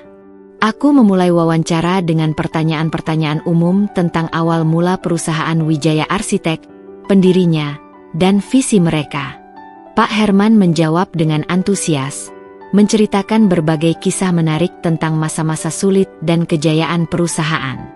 Beliau tampak senang bisa berbagi pengalamannya dengan seorang siswa yang tertarik dengan bidang ini. Setelah beberapa saat, aku mulai mengarahkan pembicaraan ke topik yang lebih spesifik. "Bapak juga pasti mengenal banyak arsitek hebat yang pernah bekerja di sana." "Ya, Pak?" tanyaku sambil melihat daftar nama yang sudah kucatat di buku. "Tentu saja," jawab Pak Herman sambil tersenyum. "Banyak sekali arsitek berbakat yang pernah menjadi bagian dari Wijaya Arsitek. Beberapa di antaranya bahkan sudah memiliki firma arsitektur sendiri yang sukses. Seperti ayah saya, Bapak Irwan Wijaya?" tanyaku dengan nada sedikit hati-hati. Wajah Pak Herman sedikit berubah, ada sedikit nada prihatin dalam suaranya. "Ya, Irwan. Dia adalah salah satu yang paling berbakat. Saya sangat menyayangkan keputusannya untuk keluar dari perusahaan beberapa tahun lalu." "Apakah Bapak tahu kenapa ayah saya keluar, Pak?" tanyaku, mencoba menggali lebih dalam. Pak Herman menghela napas pelan. "Yah, ada beberapa alasan pribadi. Saya tidak terlalu tahu detailnya. Tapi yang jelas, itu adalah kehilangan besar bagi perusahaan." Inilah saatnya. Aku harus menyebut nama Renata. "Apakah Bapak juga mengenal Ibu Renata Surya, Pak? Saya dengar beliau juga pernah bekerja sama dengan Wijaya Arsitek." Pak Herman menatapku dengan tatapan yang lebih intens kali ini. "Renata? Ya, saya sangat mengenalnya. Dia dulu sering datang ke kantor untuk berkolaborasi dalam beberapa proyek desain interior. Dia bekerja di firma kecil saat itu, tapi idenya sangat brilian." "Apakah Ibu Renata sudah lama mengenal ayah saya, Pak?" tanyaku, mencoba terdengar seperti anak kecil yang penasaran dengan koneksi orang tuanya. Pak Herman tampak berpikir keras, mengerutkan keningnya. Seingat saya, mereka mulai dekat sekitar beberapa tahun sebelum Irwan keluar. Mereka sering bekerja sama dalam proyek-proyek yang menggabungkan arsitektur dan desain interior. Saya perhatikan, Mereka memiliki chemistry yang baik dalam bekerja. Beliau berhenti sejenak, lalu melanjutkan dengan nada yang sedikit berbeda. Bahkan, saya ingat beberapa kali melihat mereka makan siang bersama atau pulang bersama setelah jam kerja. Kata-kata Pak Herman ini seperti kepingan puzzle yang sangat penting. Mereka tidak hanya rekan kerja biasa. Mereka sudah dekat di luar jam kantor. Ini semakin menguatkan dugaanku tentang hubungan tersembunyi mereka. Aku mencoba untuk mendapatkan lebih banyak detail tanpa terlihat terlalu tertarik. Apakah Bapak tahu proyek apa saja yang paling sering mereka kerjakan bersama, Pak? Pak Herman menyebutkan beberapa nama proyek besar yang pernah dikerjakan oleh Wijaya Arsitek dan Surya Interior. Beliau juga menceritakan beberapa anekdot tentang bagaimana Ayah dan Renata bekerja sama, saling melengkapi ide dan mengatasi tantangan. Dalam ceritanya, Pak Herman tidak menyebutkan hal-hal yang mencurigakan, tapi bagiku, informasi bahwa mereka sering menghabiskan waktu bersama di luar pekerjaan sudah cukup menjadi bukti. Setelah hampir 2 jam berlalu, aku merasa sudah mendapatkan cukup informasi untuk saat ini. Aku mengucapkan terima kasih yang sebesar-besarnya kepada Pak Herman atas waktu dan penjelasannya. Beliau bahkan menawarkan untuk membantuku jika aku membutuhkan informasi lain di kemudian hari. Saat aku berjalan keluar dari kantor Pak Herman, aku merasa seperti mendapatkan secercah cahaya di tengah kegelapan. Aku sekarang tahu bahwa hubungan Ayah dan Renata sudah terjalin jauh lebih lama dari yang kubayangkan. Mereka tidak hanya bertemu setelah Ayah meninggalkan rumah. Mereka sudah membangun kedekatan di belakang punggung ibu selama bertahun-tahun. Informasi dari Pak Herman ini akan menjadi modal penting dalam rencanaku. Aku harus mencari tahu lebih banyak tentang proyek-proyek yang mereka kerjakan bersama, tentang bagaimana kedekatan mereka berkembang, dan apakah ada orang lain yang mengetahui tentang hubungan mereka. Aku tidak akan berhenti di sini. Aku akan terus mencari kebenaran dan memastikan Renata Surya membayar semua air mata ibuku. Langkah selanjutnya adalah mencari tahu lebih banyak tentang proyek-proyek kolaborasi Ayah dan Renata. Mungkin di sana aku akan menemukan petunjuk lain yang bisa kugunakan. Informasi dari Pak Herman terus berputar di benakku. Kedekatan Ayah dan Renata ternyata sudah terjalin cukup lama, bahkan sebelum Ayah meninggalkan rumah. Ini semakin menguatkan keyakinanku bahwa Renata adalah penyebab utama hancurnya keluarga kami. Sekarang, aku harus mencari bukti yang lebih konkret tentang hubungan mereka dan bagaimana hal itu mempengaruhi ibuku. Aku kembali menyelinap ke ruang kerja Ayah di malam hari. Kali ini, aku tidak hanya mencari di meja kerjanya, tapi juga di lemari arsip yang terletak di sudut ruangan. Lemari itu penuh dengan dokumen-dokumen lama, map-map berisi proposal proyek, dan foto-foto kegiatan kantor. Debu beterbangan saat aku membukanya, membuatku sedikit bersin. Aku mulai mencari-cari map yang mungkin berkaitan dengan proyek-proyek kolaborasi antara Wijaya Arsitek dan Surya Interior. Aku memeriksa tanggal dan nama proyek di setiap map. Setelah beberapa jam mencari, akhirnya aku menemukan beberapa map yang memiliki logo kedua perusahaan dan tanggal yang sesuai dengan periode waktu yang disebutkan Pak Herman. Dengan hati berdebar, aku membuka salah satu map. Di dalamnya terdapat proposal proyek hotel butik mewah yang pernah dibahas Ayah di rumah. Ada juga beberapa surat menyurat antara Ayah dan Renata, membahas detail desain dan anggaran proyek. Bahasa yang mereka gunakan tampak profesional. Namun aku tidak bisa mengabaikan perasaan aneh yang muncul saat membaca nama mereka berdua secara berulang-ulang dalam konteks yang begitu intim, meskipun hanya seputar pekerjaan. Di map yang lain, aku menemukan beberapa foto. Foto-foto proyek yang sudah selesai, foto-foto tim yang sedang bekerja, dan kemudian beberapa foto yang membuat jantungku berdebar lebih kencang. Foto-foto Ayah dan Renata sedang berdiri berdampingan di lokasi proyek, tersenyum ke arah kamera. Di beberapa foto, mereka terlihat sangat dekat, bahkan ada satu foto di mana Renata menyentuh lengan Ayah sambil tertawa. Pemandangan itu membuat hatiku mencelos. Mereka tampak begitu akrab dan bahagia bersama. Aku terus mencari di dalam map-map itu. Aku menemukan catatan-catatan kecil yang ditulis tangan. Beberapa di antaranya tampak seperti ide-ide spontan yang mereka diskusikan bersama. Aku juga menemukan salinan email yang dikirim ayah kepada Renata di luar jam kerja, terkadang di malam hari atau di akhir pekan. Isi email itu sebagian besar tentang pekerjaan, tapi ada beberapa kalimat yang terasa lebih personal, seperti ucapan selamat ulang tahun atau sekadar menanyakan kabar. Semakin banyak yang kutemukan, semakin jelas pula gambaran tentang kedekatan hubungan mereka. Ini bukan hanya sekadar hubungan profesional. Ada sesuatu yang lebih di antara mereka, sesuatu yang mereka sembunyikan dari ibuku. Saat aku sedang memeriksa sebuah map besar berisi gambar-gambar desain, sebuah amplop kecil terjatuh dari dalamnya. Amplop itu berwarna putih polos, tanpa nama pengirim. Dengan rasa penasaran, aku membukanya. Di dalamnya terdapat beberapa lembar foto yang lebih pribadi. Foto-foto ayah dan Renata sedang berlibur bersama. Mereka terlihat santai dan bahagia, berpegangan tangan di pantai, tertawa bersama di sebuah restoran, dan berpose mesra di depan Menara Eiffel. Melihat foto-foto itu, air mataku tidak bisa lagi kutahan. Ini adalah bukti yang selama ini kucari. Ayah telah mengkhianati ibu. Beliau tidak hanya berselingkuh, tapi juga membangun hubungan yang mendalam dengan wanita ini di belakang punggung ibu. Rasa marah dan sakit hati bercampur aduk di dalam diriku. Aku menggenggam foto-foto itu erat-erat. Hatiku dipenuhi dengan tekad untuk membalas dendam. Setelah menemukan bukti-bukti ini, aku merasa rencanaku mulai terbentuk dengan lebih jelas.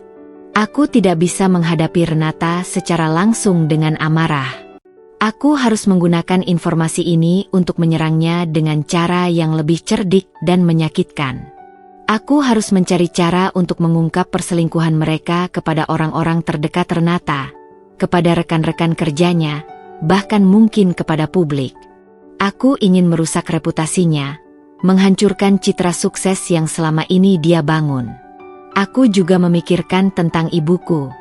Apakah aku harus menunjukkan foto-foto ini padanya? Aku ragu. Ini pasti akan semakin menyakitinya. Mungkin lebih baik jika aku menggunakan informasi ini untuk membalas dendam tanpa melibatkan ibu secara langsung. Aku ingin melindunginya dari rasa sakit yang lebih dalam. Malam itu, aku tidur dengan pikiran yang berkecamuk. Aku memiliki bukti perselingkuhan ayah dan Renata. Aku memiliki informasi tentang kehidupan Renata dan karirnya yang sukses. Sekarang, aku hanya perlu menyusun strategi yang tepat untuk menggunakan semua ini demi membalas air mata ibuku. Setelah berhari-hari merenungkan bukti-bukti yang kutemukan, aku akhirnya memutuskan langkah pertama dalam rencanaku. Aku tidak akan langsung menyerang Renata secara terbuka. Aku akan menggunakan cara yang lebih halus, cara yang akan menanamkan keraguan dan kecurigaan di benak orang-orang di sekitarnya. Aku membuat alamat email baru dengan nama samaran. Kemudian, aku menulis sebuah email singkat namun provokatif yang berisi beberapa foto mesra ayah dan Renata saat mereka berlibur. Aku tidak menuliskan nama pengirim dalam email tersebut. Aku hanya menuliskan subjek yang cukup menarik perhatian. Rahasia di balik kesuksesan Renata Surya. Aku mengirimkan email itu ke beberapa alamat yang kutemukan dari profil LinkedIn Renata. Aku memilih orang-orang yang memiliki posisi penting di perusahaan Surya Interior, beberapa rekan bisnisnya, dan bahkan beberapa jurnalis yang pernah menulis tentangnya. Aku berharap email anonim ini akan menimbulkan pertanyaan dan membuat orang-orang mulai mencari tahu lebih dalam tentang Renata. Setelah mengirimkan email tersebut, aku merasa sedikit lega, tapi juga sangat gugup. Aku tidak tahu bagaimana reaksi orang-orang yang menerima email itu. Apakah mereka akan mengabaikannya? Atau justru akan mempercayainya dan mulai menyelidiki Renata? Aku hanya bisa menunggu dan melihat apa yang akan terjadi. Beberapa hari berlalu tanpa ada tanda-tanda yang jelas. Ibu masih terus mencari pekerjaan dan tampak sedikit lebih tegar. Meskipun aku tahu luka di hatinya belum sepenuhnya sembuh. Aku berusaha bersikap biasa di depannya, tidak ingin menambah bebannya dengan kecemasanku sendiri. Namun, di sekolah, aku mulai mendengar bisikan-bisikan tentang Renata Surya. Beberapa teman yang orang tuanya bekerja di bidang desain interior membicarakan tentang rumor yang beredar di kalangan profesional. Mereka mengatakan ada desainer interior ternama yang sedang tersandung masalah pribadi, meskipun mereka tidak menyebutkan nama secara jelas. Aku merasa jantungku berdebar kencang. Apakah emailku sudah mulai bekerja? Kemudian, aku melihatnya secara langsung. Suatu sore, saat aku sedang menunggu ibu di depan gerbang sekolah, aku melihat sebuah mobil mewah berhenti di dekat sana. Dari dalam mobil itu keluar seorang wanita yang sangat familiar. Renata Surya. Dia tampak sedang menjemput seorang anak kecil yang ternyata adalah salah satu siswa di sekolahku. Aku terkejut. Aku tidak tahu bahwa Renata memiliki anak. Informasi ini belum pernah kutemukan sebelumnya. Saat Renata berjalan menuju gerbang, aku bisa melihat raut wajahnya yang tidak secerah biasanya. Ada sedikit ketegangan di matanya, dan senyumnya tampak dipaksakan. Apakah dia sudah mendengar tentang rumor yang beredar? Apakah dia merasa ada sesuatu yang sedang terjadi? Aku bersembunyi di balik pohon besar di dekat gerbang, mengawasinya dari kejauhan. Aku melihatnya berbicara dengan beberapa orang tua murid lainnya, tapi tidak ada tawa atau keceriaan seperti biasanya. Dia tampak gelisah dan sesekali melihat ke sekeliling, seolah merasa ada yang sedang mengawasinya. Setelah menjemput anaknya, Renata segera masuk kembali ke mobilnya dan pergi. Aku menghela napas lega. Pertemuan tak terduga ini membuatku semakin yakin bahwa rencanaku mulai membuahkan hasil. Kegelisahan sudah mulai menyebar di sekitarnya. Malam itu, aku kembali memeriksa profil media sosial Renata. Aku melihat beberapa komentar aneh di unggahan terbarunya. Beberapa orang bertanya tentang kebenaran rumor yang beredar, meskipun komentar-komentar itu kemudian dihapus. Aku tersenyum tipis. Ini baru permulaan. Aku tahu, Renata Surya tidak akan tinggal diam. Dia pasti akan berusaha mencari tahu siapa yang menyebarkan rumor ini dan apa motifnya. Aku harus lebih berhati-hati dan memastikan bahwa jejakku tidak terlacak. Langkah selanjutnya adalah mencari tahu lebih banyak tentang kehidupan pribadi Renata, terutama tentang anaknya. Mungkin ada sesuatu di masa lalunya yang bisa kugunakan untuk menyerangnya dengan lebih efektif. Aku akan terus mengumpulkan informasi dan menunggu waktu yang tepat untuk melancarkan serangan berikutnya. Klimaks dari rencana balas dendamku sudah semakin dekat, dan aku tidak akan berhenti sampai Renata merasakan kepedihan yang sama seperti yang dirasakan ibuku. Rumor tentang Renata Surya semakin santer terdengar.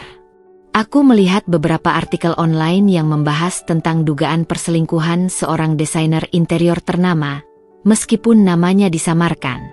Aku tahu itu pasti tentang Renata.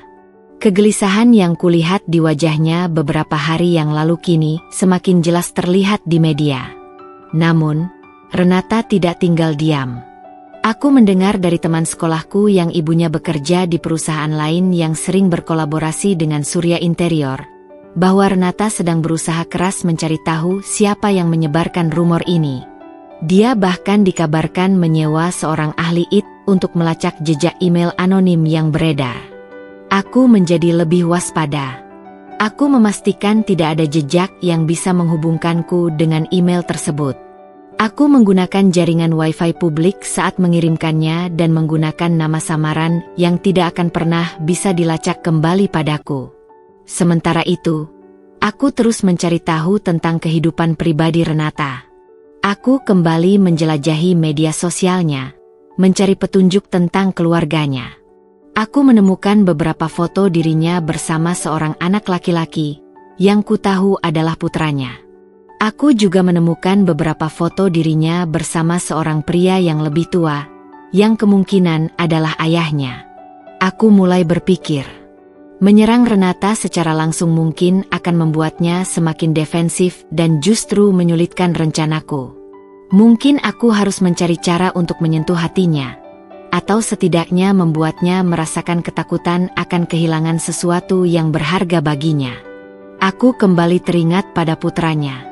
Aku mulai mencari tahu tentang sekolahnya, kegiatan ekstrakurikulernya, dan teman-temannya.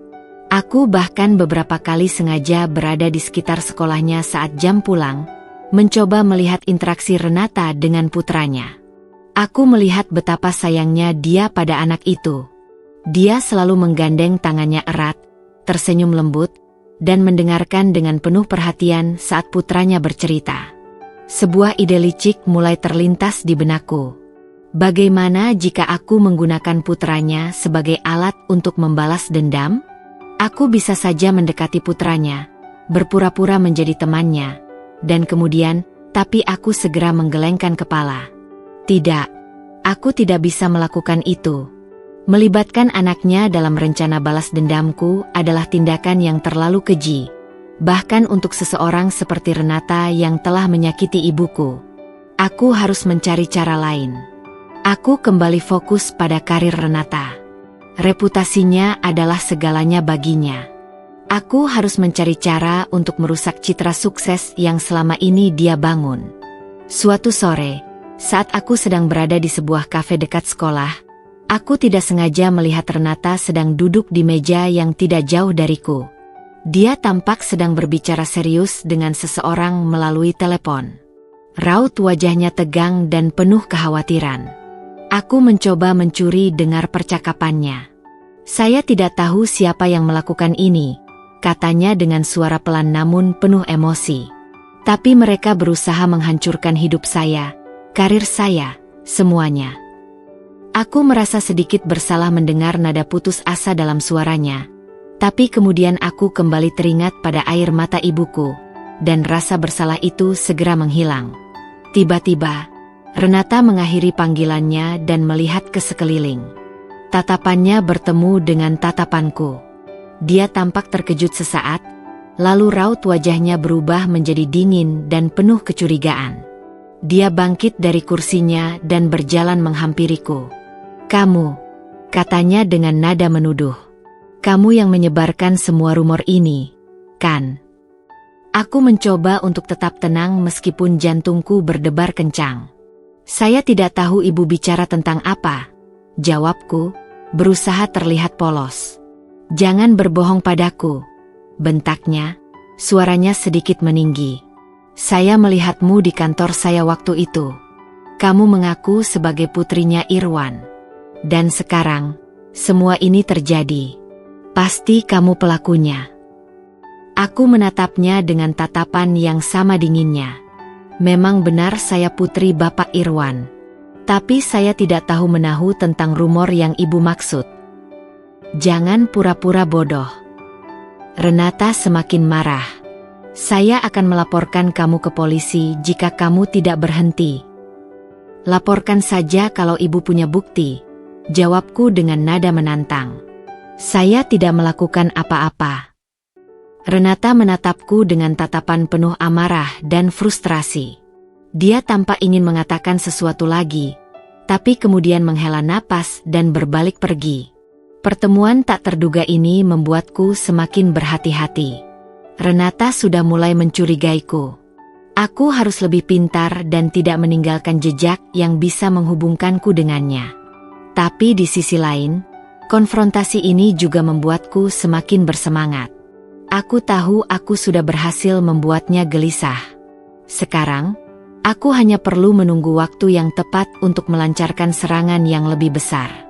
Setelah konfrontasi singkat namun menegangkan di kafe, aku tahu Renata akan semakin waspada. Aku harus bergerak cepat sebelum dia berhasil melacak jejakku atau mengambil tindakan lebih lanjut.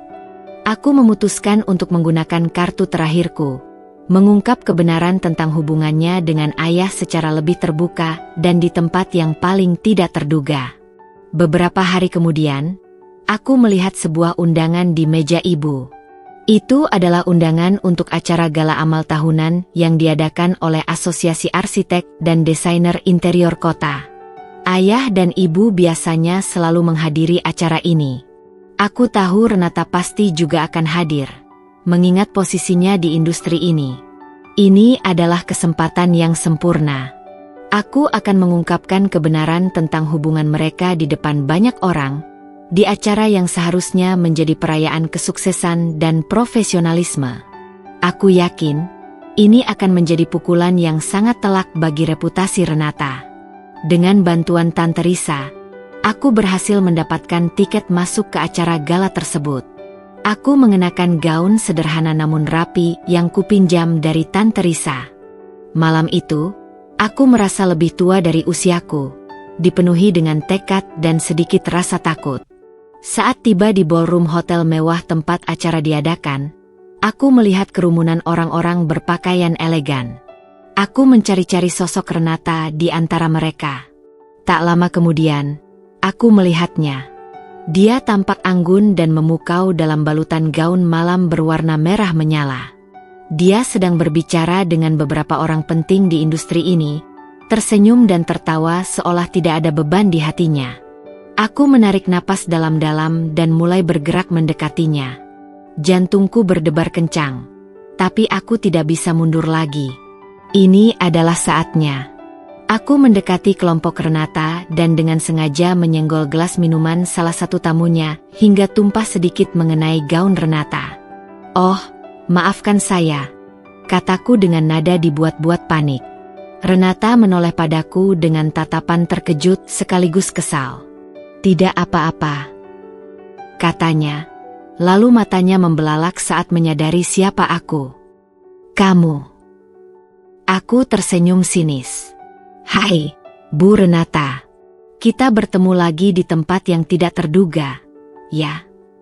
Renata mencoba untuk tetap tenang meskipun aku bisa melihat ketegangan di wajahnya. "Apa yang kamu lakukan di sini, Anya?" "Saya di sini untuk merayakan kesuksesan ibu," jawabku dengan nada yang penuh sindiran.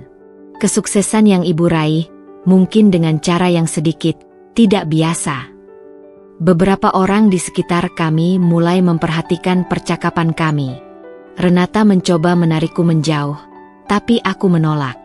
"Anya, jangan membuat keributan di sini," bisiknya dengan nada mengancam.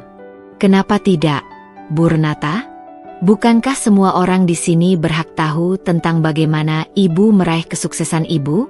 Tentang kerjasama ibu yang sangat dekat dengan ayah saya."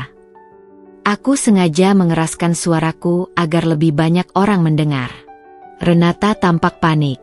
Dia mencoba membungkamku, tapi aku menghindar.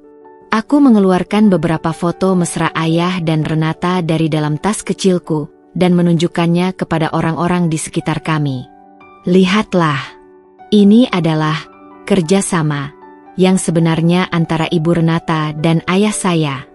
Mereka tidak hanya bekerja sama, mereka juga berselingkuh di belakang ibu saya," seruku dengan suara lantang.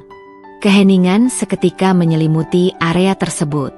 Orang-orang di sekitar kami tampak terkejut dan mulai berbisik-bisik. Renata tampak pucat pasi. Wajahnya menunjukkan kemarahan dan ketakutan yang luar biasa. Kamu anak kurang ajar," bentaknya, mencoba merebut foto-foto itu dariku.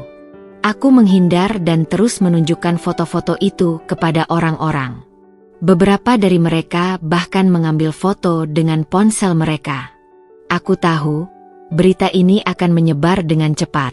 Renata mencoba menarikku keluar dari ballroom, tapi aku menolak. Aku ingin dia merasakan malu dan dipermalukan di depan semua orang. "Ibu tahu bagaimana rasanya dipermalukan di depan umum, Bu Renata? Bagaimana rasanya dikhianati dan ditinggalkan? Sekarang ibu merasakannya sendiri," kataku dengan nada dingin. Tiba-tiba, seorang pria parubaya yang tampak berwibawa menghampiri kami. "Renata, apa yang terjadi di sini?" tanyanya dengan nada tegas. Aku tahu pria ini. Dia adalah salah satu tokoh penting di asosiasi ini. Renata mencoba menjelaskan dengan nada gugup, tapi aku memotongnya. Pria ini berhak tahu yang sebenarnya. Pak, Ibu Renata berselingkuh dengan ayah saya dan menghancurkan keluarga kami. Aku menunjukkan foto-foto itu kepada pria tersebut. Pria itu melihat foto-foto itu dengan seksama, lalu menatap Renata dengan tatapan kecewa. Renata, apa benar ini? Renata tidak bisa menjawab. Air mata mulai mengalir di pipinya. Reputasinya hancur dalam sekejap. Semua mata tertuju padanya, penuh dengan rasa ingin tahu dan penghakiman. Aku merasa sedikit puas melihat Renata dipermalukan seperti ini. Tapi di saat yang sama, aku juga merasa sedikit kosong. Balas dendam ini tidak terasa semanis yang kubayangkan. Tiba-tiba, aku melihat ibu berdiri di dekat pintu masuk ballroom. Tante Risa pasti sudah memberitahunya tentang apa yang kulakukan. Ibu tampak terkejut dan sedih melihat pemandangan ini. Aku berjalan menghampiri ibu. Ibu, kataku pelan. Ibu memelukku erat. Anya, apa yang sudah kamu lakukan? Aku tidak menjawab, hanya memeluknya erat. Aku tahu, tindakanku ini mungkin tidak benar. Tapi aku melakukannya demi ibu. Aku ingin dia tahu bahwa aku mencintainya dan aku tidak akan membiarkan siapapun menyakitinya lagi. Malam itu berakhir dengan kekacauan dan air mata. Tapi satu hal yang pasti, kebenaran tentang Renata Surya dan ayah sudah terungkap. Klimaks dari rencana balas dendamku telah tercapai. Sekarang, aku hanya bisa menunggu dan melihat apa yang akan terjadi selanjutnya. Malam gala itu berakhir dengan sangat kacau. Setelah aku mengungkapkan kebenaran dan menunjukkan foto-foto itu, Renata Surya menjadi pusat perhatian yang tidak diinginkannya. Beberapa orang tampak terkejut dan kasihan, sementara yang lain berbisik-bisik penuh gosip. Renata sendiri tampak sangat terpukul dan malu. Dia akhirnya meninggalkan acara itu dengan tergesa-gesa, ditemani oleh beberapa rekannya yang setia. Ibu memelukku erat di luar ballroom. Ada kesedihan dan kekhawatiran di matanya, tapi aku juga melihat sedikit kelegaan. Anya, kamu tidak seharusnya melakukan itu, katanya dengan nada lembut. Tapi, terima kasih. Aku tahu ibu tidak sepenuhnya setuju dengan caraku, tapi aku juga tahu bahwa di lubuk hatinya, dia merasa sedikit terhibur karena kebenaran akhirnya terungkap. Berita tentang skandal di acara gala itu menyebar dengan cepat keesokan harinya. Beberapa media online memberitakan tentang insiden tersebut, meskipun sebagian besar masih menyamarkan nama-nama yang terlibat. Namun, di kalangan industri arsitektur dan desain interior, semua orang tahu siapa yang dimaksud. Dampaknya pada Renata Surya sangat besar. Beberapa proyek kerjasamanya dibatalkan, dan reputasinya sebagai desainer interior ternama tercoreng. Aku melihat beberapa komentar negatif tentang dirinya di media sosial dan forum online. Sebagian orang mengecam tindakannya, sementara sebagian lainnya merasa kasihan padanya. Ayah akhirnya menghubungi ibu beberapa hari kemudian. Suaranya terdengar cemas dan marah. Dia menanyakan tentang kejadian di acara gala dan menuduhku telah mempermalukannya dan Renata. Ibu menjawabnya dengan tenang namun tegas, mengatakan bahwa dia sendiri yang telah mempermalukan dirinya sendiri dengan perselingkuhannya. Percakapan mereka tidak berlangsung lama dan berakhir dengan nada dingin. Sementara itu, kehidupan kami di rumah perlahan mulai kembali normal. Ibu tampak lebih tenang dan tidak lagi sering melamun. Beliau mulai fokus pada pekerjaan barunya sebagai guru les privat dan tampak menikmati interaksinya dengan murid-muridnya. Aku merasa senang melihatnya kembali bersemangat. Aku sendiri merasa sedikit berbeda. Setelah melampiaskan dendamku, ada rasa hampa yang kurasakan. Meskipun aku senang karena Renata mendapatkan akibat dari perbuatannya, aku juga merasa bersalah karena telah bertindak di luar batas dan melibatkan banyak orang dalam masalah pribadi ini. Tante Risa sangat mendukung kami. Beliau sering datang berkunjung, membawa makanan, dan menemani ibu mengobrol. Beliau juga berbicara denganku secara pribadi, mengatakan bahwa meskipun tindakanku didasari oleh rasa sayang dan pembelaan terhadap ibu, aku harus belajar untuk menyelesaikan masalah dengan cara yang lebih dewasa dan bijaksana di masa depan. Beberapa minggu kemudian, aku tidak sengaja bertemu dengan Renata di sebuah supermarket. Dia tampak lebih kurus dan tidak seceria dulu. Matanya terlihat sayu, dan senyumnya menghilang. Saat melihatku, dia tampak terkejut, lalu mengalihkan pandangannya dan berjalan menjauh. Aku tidak mencoba untuk mengejarnya. Aku merasa tidak ada lagi yang perlu kukatakan padanya. Aku menyadari bahwa balas dendam tidak selalu memberikan kepuasan yang abadi. Meskipun aku telah berhasil membuat Renata menderita, luka di hatiku dan hati ibuku tidak serta-merta menghilang. Proses penyembuhan akan membutuhkan waktu yang lebih lama. Namun, satu hal yang pasti, kebenaran telah terungkap, dan ibuku tidak lagi harus hidup dalam kebohongan. Aku telah melakukan apa yang kuanggap benar untuk melindunginya, meskipun caranya mungkin tidak sempurna. Sekarang, kami harus fokus pada masa depan dan membangun kembali kehidupan kami yang telah hancur. Beberapa bulan berlalu sejak malam gala yang penuh drama itu. Kehidupan kami perlahan menemukan ritmenya yang baru. Ibu semakin menikmati pekerjaannya sebagai guru les. Beliau tampak lebih bersemangat dan sering bercerita tentang murid-muridnya yang lucu dan pintar. Aku senang melihat senyumnya kembali menghiasi wajahnya. Aku sendiri juga mulai fokus pada sekolah. Nilai-nilaiku sempat menurun karena terlalu banyak pikiran dan energi yang terkuras untuk rencana balas dendamku. Sekarang, aku berusaha keras untuk mengejar ketertinggalan dan kembali berprestasi. Hubunganku dengan ibu menjadi lebih dekat dari sebelumnya. Kami sering menghabiskan waktu bersama, berbagi cerita, dan saling mendukung. Aku merasa bersalah karena telah melibatkan ibu dalam rencanaku, meskipun tujuanku baik. Kami berdua akhirnya berbicara dari hati ke hati tentang apa yang terjadi. Ibu mengatakan bahwa dia mengerti mengapa aku melakukan itu, dan dia menghargai usahaku untuk melindunginya. Namun, dia juga menekankan pentingnya memaafkan dan melepaskan kemarahan agar kami berdua bisa benar-benar sembuh. Ayah masih sesekali menghubungi ibu, mencoba untuk meminta maaf dan menjelaskan semuanya. Namun, ibu belum siap untuk berbicara dengannya. Beliau membutuhkan waktu untuk memproses semua yang terjadi dan memutuskan apa yang terbaik untuk masa depannya dan masa depanku. Aku tidak ikut campur dalam keputusan ibu. Aku menghormati apapun yang beliau pilih.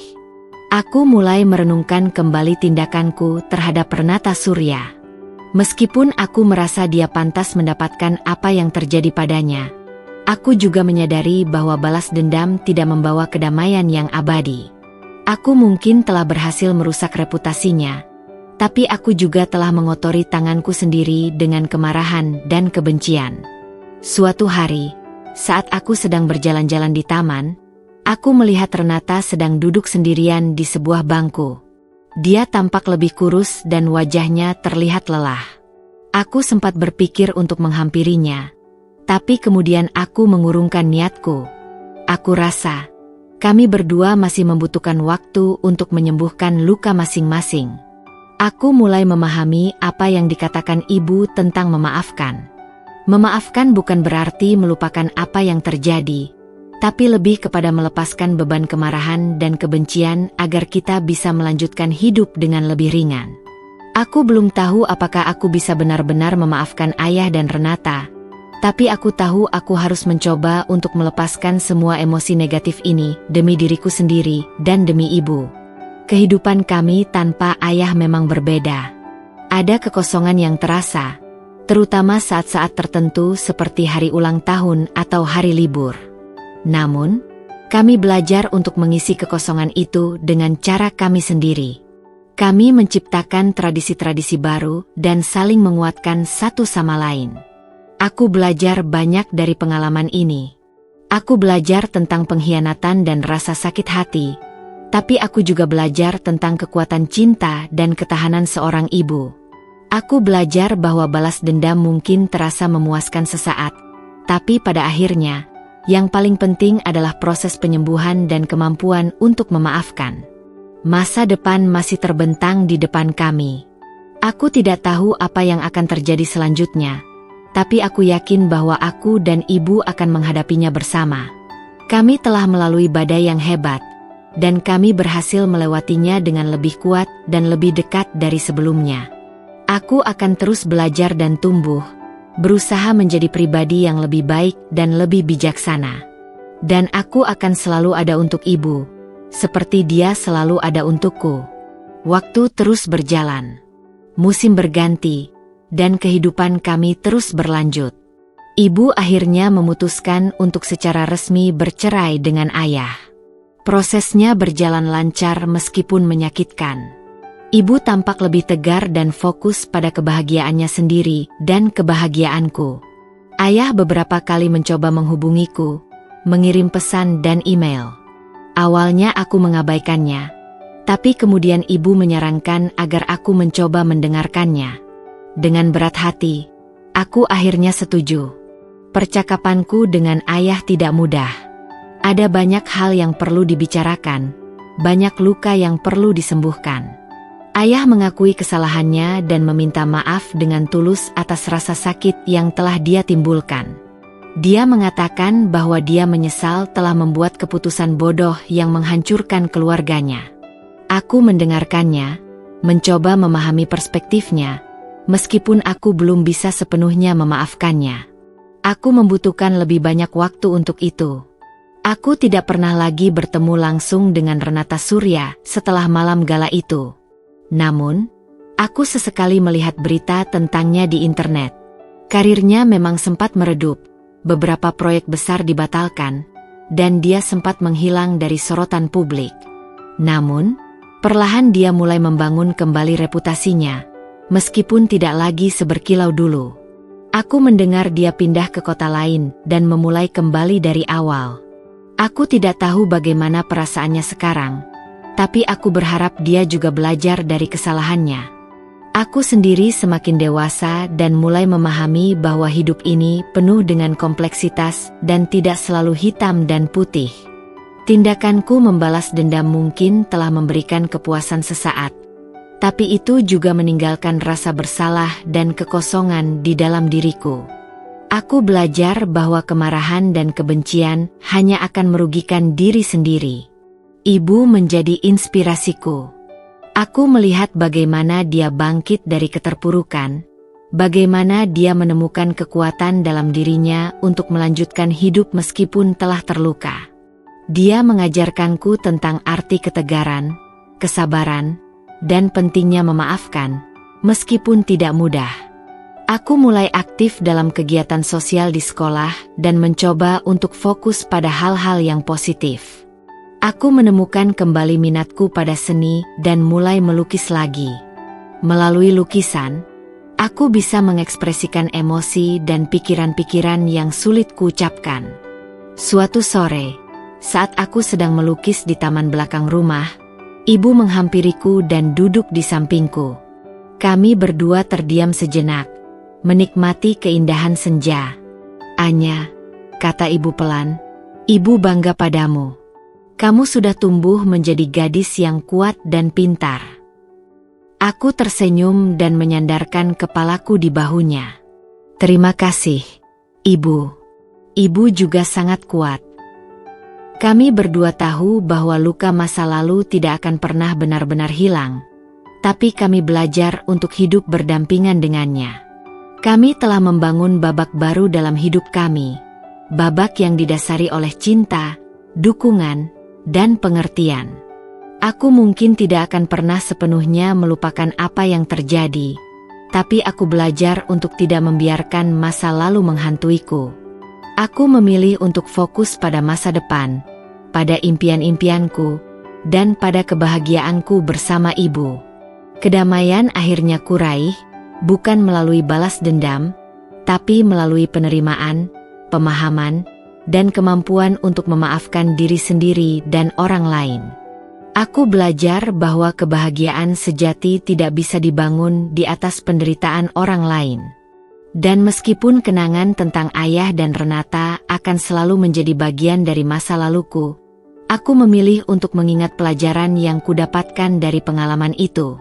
Pelajaran tentang kekuatan keluarga, pentingnya kejujuran, dan bahwa cinta sejati akan selalu menemukan jalannya untuk menyembuhkan segala luka.